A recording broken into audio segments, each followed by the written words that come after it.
Ce 17 février 2025, nous sommes réunis pour notre méditation et notre prière autour du psaume 50. Alors, de quoi s'agit-il dans ce psaume? Eh bien, dans ce texte, Dieu demande des comptes à l'homme. 3 thématiques sont évoquées dans ce cantique.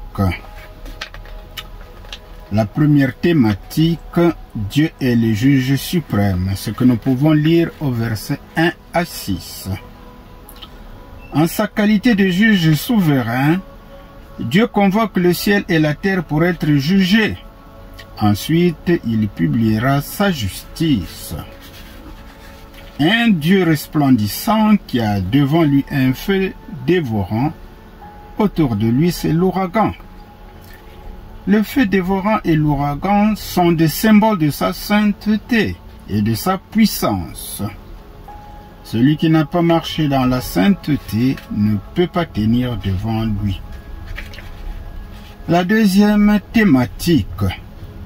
Le juge suprême prononce 2 accusations, ce que nous pouvons lire au verset 7 à 21. La première accusation, le formalisme religieux, versets 7 à 15. Il ne suffit pas d'accomplir des gestes rituels.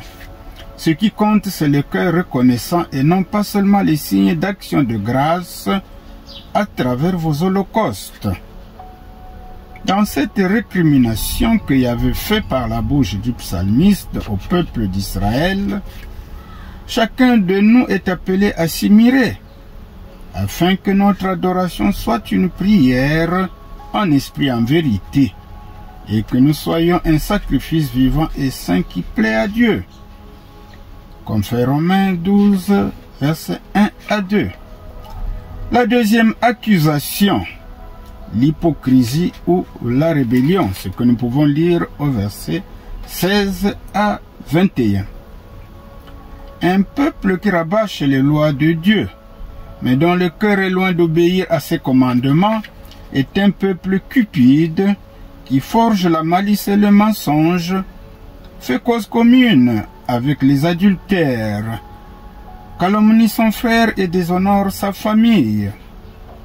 En termes clairs, il convient d'honorer Dieu avec un cœur brisé, plein de générosité et d'amour sincère. Autrement dit, le chrétien doit marcher dans la droiture. Le psaume cherche à définir la vraie nature de l'adoration. Ce que nous pouvons lire en Jean 4, verset 40, verset 24.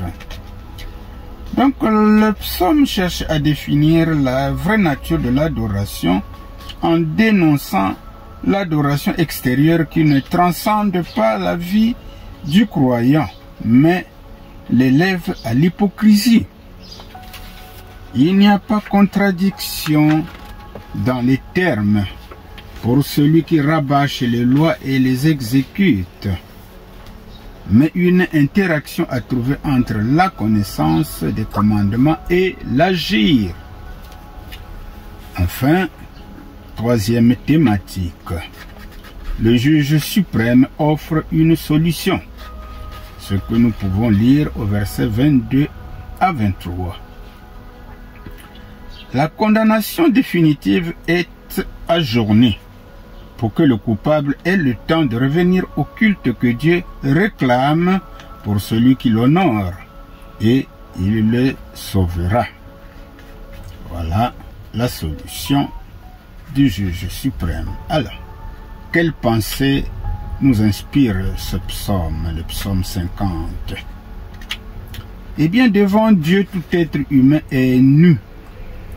Si nous marchons dans la vérité, la parole affranchira notre conscience qui trouvera sa joie dans la présence du Seigneur. Par contre, la vie d'hypocrisie nous tiendra en haleine devant la justice de Dieu. Eh bien voilà, mes bien-aimés dans le Seigneur, le message du psaume. À présent, prions le psaume avec un cœur sincère. Le Dieu des dieux, Yahvé, a parlé. Du lever du soleil jusqu'à son couchant, il a convoqué toute la terre. De Sion, la toute belle, tu resplendis. Voici venir notre Dieu, il sort de son silence.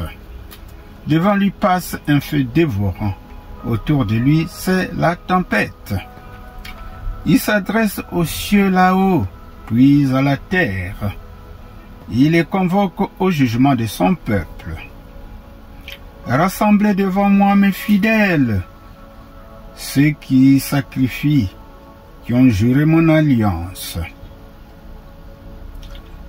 Ce sont les cieux qui proclameront la sentence, car le juge c'est Dieu. Écoute mon peuple, c'est moi qui parle. Israël, je veux témoigner contre toi, moi, Dieu, ton Dieu. Je n'ai rien à redire pour tes sacrifices, tes holocaustes qui toujours fument devant moi. Comment irais-je prendre un taureau dans ta maison ou des boucs à ta bergerie? J'ai pour moi tous les animaux de la forêt, les bêtes des montagnes, et ce sont des milliers. Je connais tous les oiseaux des cieux, tous les bétails des champs m'appartiennent. Si j'avais faim, je ne te le dirais pas, car le monde est à moi et tout ce qui s'y trouve. Est-ce que je mange la viande des taureaux? Est-ce que je bois du sang de bouc? Offre à Dieu pourtant le sacrifice d'action de grâce et donne au Très-Haut ce que tu as promis. Appelle-moi au temps du malheur pour que je te délivre et que tu rendes grâce. Mais alors Dieu dit aux méchants, pourquoi viens-tu réciter mes commandements? Tu n'as que mon alliance à la bouche, mais tu détestes la morale et tu rejettes mes paroles derrière toi. Si tu trouves un voleur, tu cours avec lui. Tu n'es qu'un de plus parmi les adultères. Tu ne te gênes pas pour dire du mal et tu te sers de ta langue pour tromper. Tu vas t'asseoir, c'est pour parler contre ton frère, et tu salues le fils de ta propre mère. Si tu le fais, dois-je me taire? Ou bien voudrais-tu que je sois comme toi? Je veux te corriger et te dire tout en face. Tâchez de comprendre, vous qui oubliez Dieu, sinon gare à ma griffe. Nul ne vous délivrera. Celui qui offre l'action de grâce m'honore, mais celui qui marche droit, c'est lui que je ferai voir le salut. Voilà, mes bien-aimés, notre prière du jour. Que Dieu soit magnifié. Nous pouvons l'actualiser avec nos propres mots et nos propres phrases. Que Dieu vous bénisse.